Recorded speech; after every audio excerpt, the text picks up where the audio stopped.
Too much for... Yes. Okay. Lynn, you didn't hear this, but I said I got to, even though it's only a few minutes, I can't deprive you of hearing some Torah from me. Anyway, we're actually holding by Hilchos Krishma. Heshi Grumberger is here, my good friend.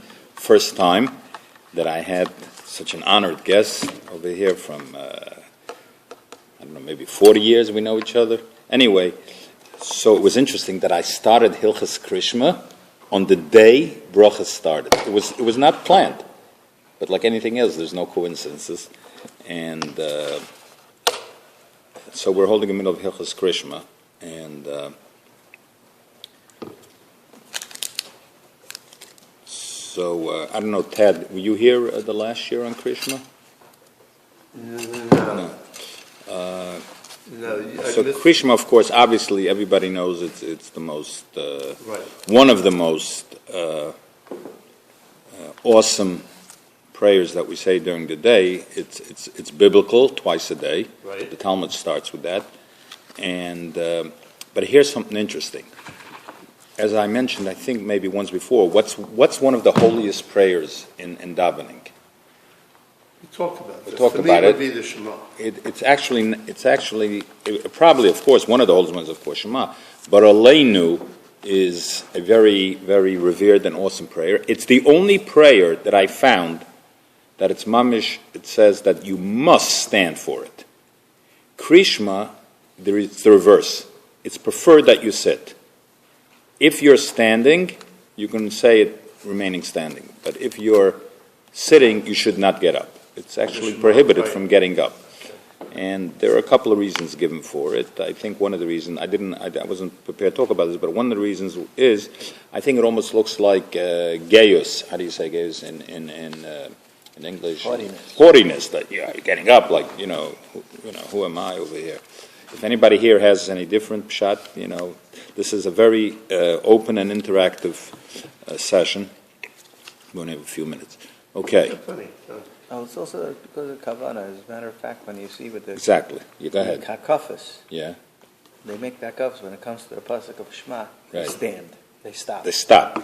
That's right. Because you can have you can have better concentration when you are sitting.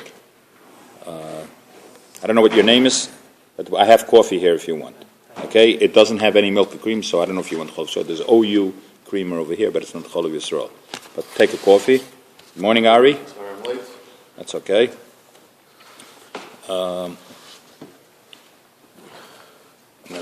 We say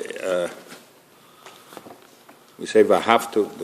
The Krishma starts v'haftas Hashem Elokecha b'chol levavcha, with all your heart, b'chol nafshecha, and with all your soul, b'chol modecha, with all your possessions, with all your money.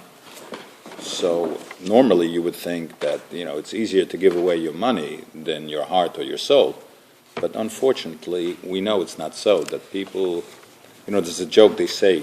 You see in Miami Beach or in all other places, for some reason Jews have a higher degree of heart attacks than it's disproportionate among the population.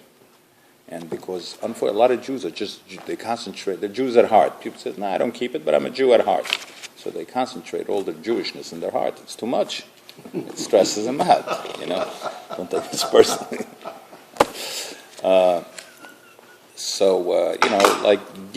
Spread it out. Don't leave it all in your heart, But actually, what does it mean?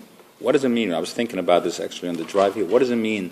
You should love Hashem with all your heart. What does that? What does it actually mean when you love somebody with all your heart? I'm not sure exactly what it means, but certainly you should do it with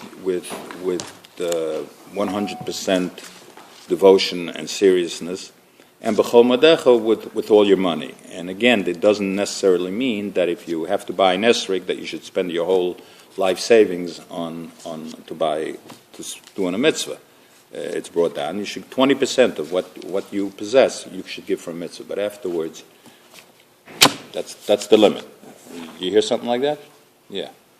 That doesn't hold true for a negative commandment. A negative commandment, you should give away all your money. If it's a question of buying kosher or eating treif, spend every last penny you have to buy kosher food instead of going into McDonald's. And going into McDonald's is another reason why you get heart attacks. There's cheeseburgers. So it's all connected. Now in Krishma we have, how many words do we have in Krishma? We have 245 words. And we know there are 248 limbs, parts in the human body, so that's why the Chazan, the Shlich Tzibur, repeats the last three words of Krishma, and you hear, we wait for the rabbi, and then the Chazan repeats Hashem Elokeichem Emes.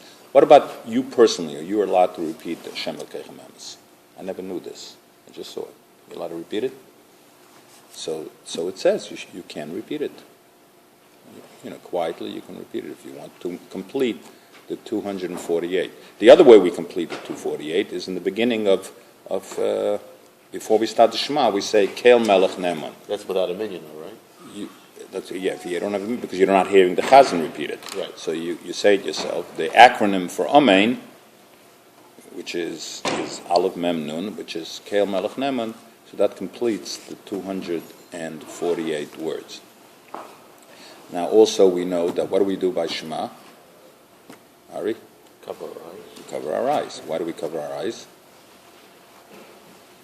Assuming out of deference, concentration. It's the same thing that we should not be distracted. We should have as much concentration. We shouldn't be able. I'm sure there's other reasons, but that's a good thing to do, to cover your eyes, and you can have the utmost concentration.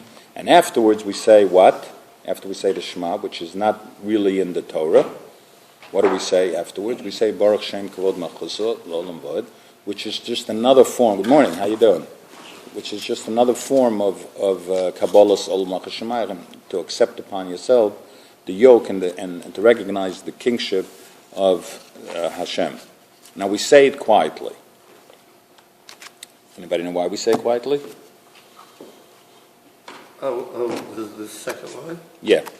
To put off the Yetzer Hara, put off the evil inclination, so the Satan doesn't...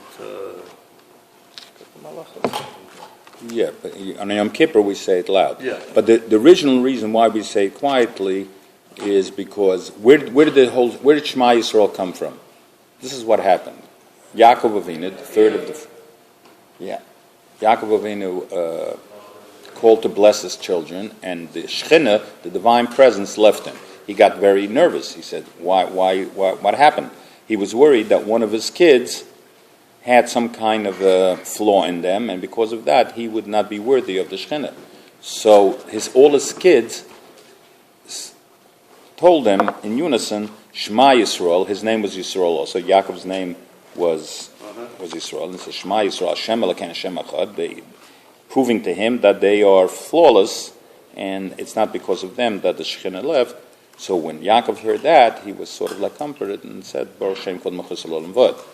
But since it's sort of like as a respect to Moshe Rabbeinu, that he's not the one that wrote those words, or it's not part of the original so-called script. I know these things are very difficult to understand, so therefore we sort of say it quietly. This is Yaakov's thing. Okay, he started over here, so thank you. I forgot to say it's August 13th today, Monday. Have a good day.